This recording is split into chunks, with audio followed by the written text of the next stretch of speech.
Olá, tudo bem com você? Aqui é o professor Wesley. Essa é mais uma videoaula da playlist de Bioquímica Metabólica e nesta videoaula discutiremos aqui acerca da via da pentose fosfato.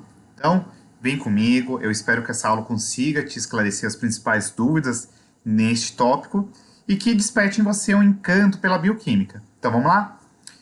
Primeiro ponto que eu queria trazer para vocês, para além de todas essas informações aqui elencadas no slide, é que quando a gente fala da via das pentose fosfato, é importante nós entendermos que se trata de uma alternativa à glicólise e, por sua vez, vai acabar diferindo-se dela em diversos aspectos. Na glicólise, uma das principais preocupações é a produção de ATP. Na via das pentose fosfato, a produção de ATP não é uma questão essencial, crucial. Como o próprio nome da via sugere, a ideia é que nós tenhamos aqui a produção de açúcares de 5 carbonos, incluindo aqui a ribose, sendo produzida a partir da glicose. A ribose e a sua derivada, que é a desoxirribose, desempenham um papel muito importante, por exemplo, na estrutura dos ácidos nucleicos. Uma outra faceta que eu acho que é muito importante destacar aqui para vocês é a produção da nicotiamina adenina dinucleotídeo fosfato. Você vai falar, o que caralho é isso, professor? NADPH, beleza? E o que é o NADPH? Ele é um composto que ele se difere do NADH por apresentar o grupamento fosfato extra-esterificado para o anel da ribose da porção nucleotídeo de adenina da molécula. Além disso, uma outra importante diferença entre a via das pentose fosfato e a glicólise, é o modo com que as suas enzimas, ou melhor, como suas coenzimas funcionam. O NADH ele é produzido nas reações oxidativas que produzem ATP, e o NADPH ele é um agente redutor na biossíntese, que por sua natureza é um processo redutor. Então, qual que é a sacada da via das pentose fosfato? É o seguinte, pessoal. É uma via que ela começa com uma série de várias reações oxidativas que vão produzir NADPH e açúcares de 5 carbonos. E o restante da via envolve a reorganização não oxidativa dos esqueletos de carbono desses açúcares aí envolvidos. E os produtos das reações não oxidativas incluem substâncias como, por exemplo, a frutose 6-fosfato, a gliceraldeído 3-fosfato, que participam da glicólise, tá? Algumas dessas reações de reorganização aparecerão novamente quando a gente for falar, por exemplo, acerca da produção de açúcares que acontece lá na fotossíntese. Então, de maneira muito simples, a via do fosfoglicerato ou via das hexose monofosfato, qual que é a sacada dessa via? É uma via de oxidação da glicose para formar a ribose 5-fosfato. Você vai ter uma fase que a princípio é oxidativa e uma outra fase não oxidativa, tá bom? Acontece na região citoplasmática de fígado, tecido adiposo, glândulas mamárias. É importante nós enfatizarmos novamente que a ribose 5-fosfato ela acaba sendo extremamente importante na síntese aqui dos nucleotídeos e dos ácidos nucleicos por sua vez, na produção de ATP, FADH2, NADH e até mesmo da coenzima A.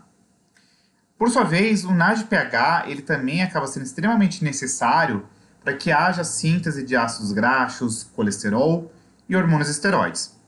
Beleza? E um último papel que eu acho muito importante quando a gente vai falar, inclusive, de processos de lesão celular, patologia, é que o NADPH ele é necessário para a prevenção de danos ocasionados aqui por radicais livres via glutationa. Beleza? Como eu falei para vocês, a via das pentoses fosfato, ela vai produzir ribose 5-fosfato, produz NADPH, tem aqui descarboxilização, então você tem a produção de CO2. E ela engloba um processo de reações oxidativas e uma segunda fase que é não oxidativa. E aí o que é importante a gente destacar? Na primeira reação da via, você tem aqui a glicose 6-fosfato sendo oxidada, formando aqui um composto, que no caso seria a 6-fosfoglucanato, E a enzima que catalisa essa reação é a glicose 6-fosfato desidrogenase. Por sua vez, eu quero que vocês notem que nesse processo você já tem aqui a produção de NADPH. A reação seguinte é uma descarboxilização oxidativa, então percebam que tem a saída aqui de CO2, tá bom? Há novamente a produção de NADPH e a molécula de 6-fosfoglucanato perde o seu grupo carboxila e também aqui é importante destacar que nós temos a liberação aí do dióxido de carbono e o cetoaçúcar, que é uma acetose, beleza? Que no caso é quem aqui? A ribulose 5-fosfato. A enzima que catalisa essa reação é justamente quem? A 6-fosfoglucanato desidrogenase. E é importante destacar que nesse processo o grupo hidroxila C3 da 6-fosfoglucanato é oxidado para formar beta-cetoácido, que é instável e facilmente descarboxilizado aí para formar a ribulose 5-fosfato. Aí você vai falar, nossa, professor, mas você está falando um monte de coisa, socorro, meu Deus. Vamos lá, o que é importante nós destacarmos? Nós temos aqui dois momentos, uma etapa oxidativa, que começa aqui com a glicose 6-fosfato, formando a 6-fosfogliconato, ou glucanato, é a mesma coisa, tá? Essa molécula, por sua vez, ela é convertida a ribulose 5-fosfato e tem um processo de descarboxilização. Você tem aqui nessas duas reações da fase oxidativa a produção de NADPH, tá bom? E a gente vai agora destrinchar essas coisas. Vamos lá. É importante nós destacarmos que temos aqui duas etapas de óxido-redução. Então, a primeira aqui destacada pela glicose 6-fosfato desidrogenase. E aí você tem aqui o NADP como aceptor de elétrons. Você tem aqui a lactonase, que faz aqui a abertura do ciclo lactonona. Você tem aqui a 6-fosfogliconato desidrogenase, e novamente tem a presença aqui do NADP como aceptor de elétrons, e tem-se aqui um processo de descarboxilização.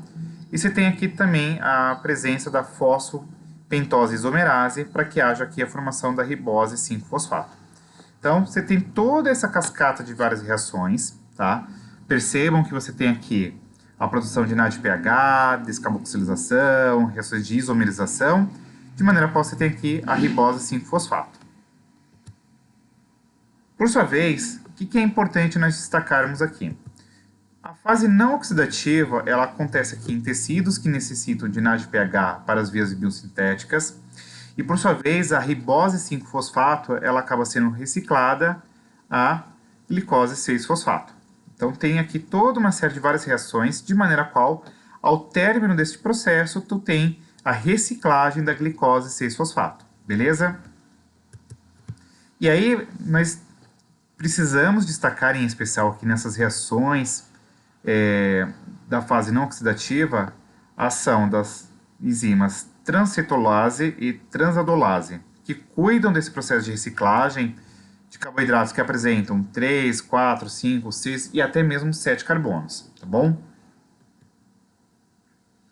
Então, na fase não oxidativa, nós teremos aqui, por exemplo, 6 moléculas de 5 carbonos sendo convertidas a 5 moléculas com 6 carbonos, tá?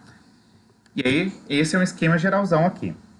O que é importante nós destacarmos? Que nessas etapas da via das pentoses fosfatos, várias reações vão envolver a transferência de unidades de 2 e 3 carbonos, beleza? E aí, é importante nós destacarmos aqui que há necessidade de nós observarmos a estrutura de carbono dos açúcares e dos seus grupos funcionais aldeídos e cetonas, e é preciso escrever as fórmulas na forma de cadeia aberta, tá bom? Para além disso, vamos lá. Quando a gente fala da transcetolase, ela faz o quê? A transferência do carbono 1 e do carbono 2 da xilose 5-fosfato para a ribose 5-fosfato. Então, você tem aqui uma cetose doadora, aldose receptora, e aí você tem esse processo, tá bom? Além disso, A transcetolase, ela depende de um cofator tiamina pirofosfato, então é importante nesse aspecto para que tenha aí a produção de energia necessário. E aqui eu queria chamar a atenção para vocês, em especial sobre a transcetolase e as transadolases, que são essas duas enzimas aí que nós veremos corriqueiramente no processo da fase não oxidativa, como duas enzimas que são responsáveis justamente por essa reorganização dos átomos de carbono de açúcares, como por exemplo a ribose 5-fosfato, a xilose 5-fosfato, no restante da via, que consiste em três reações. A transcetolase ela transfere uma unidade de 2 carbonos e a transadolase transfere uma unidade de 3 carbonos, beleza? A transcetolase ela catalisa a primeira e a terceira reação no processo de reorganização e a transadolase ela vai catalisar a segunda reação. Os resultados, pessoal, dessas transferências que acontecem aqui podem ser de maneira muito simples e resumida a: na primeira dessas reações, uma unidade de 2 carbonos da xilose 5-fosfato, que apresenta aí 5 carbonos, é transferida para a ribose 5-fosfato, que por sua vez também apresenta 5 carbonos, originando a cedoheptulose 7-fosfato, tá bom? Que tem 7 carbonos. E o glicerol aldeído 3-fosfatos com 3 carbonos. Além disso, vamos lá. Na reação catalisada pela transadolase, uma unidade de 3 carbonos acaba sendo transferida da cetoheptulose 7-fosfato, que apresenta 7 carbonos, tá bom? Para glicerol aldeído 3-fosfato. E os produtos dessa reação, ao término, são a frutose 6-fosfato, que apresenta 6 carbonos, e a eritrose 4-fosfato. Uma coisa que eu queria chamar ainda a atenção é que quando a gente está falando da via das pentosfosfatos, ocorrem dois processos muito importantes. Um deles é a formação de açúcares de 5 carbonos, particularmente aí, novamente, enfatizo a ribose, que é um componente do RNA, e o outro é o NADPH, que é um agente redutor necessário para uma diversidade de várias reações anabólicas, tá bom? Então, a transadolase, como eu falei, ela transfere as unidades de 3 carbonos da cetoheptulose 7-fosfato para glicerol aldeído 3-fosfato para formar a frutose 6-fosfato. Você tem aqui a formação de eritrose 4-fosfato também, beleza? E além disso, o que é importante nós destacarmos aqui? A transadolase, ela utiliza aqui uma base de shift que tem um papel central aqui no mecanismo da transadolase, tá bom? Então você tem aqui a base de shift, você tem a base de shift protonada para que haja aí a formação do produto ao término dessa reação catalisada pela transadolase.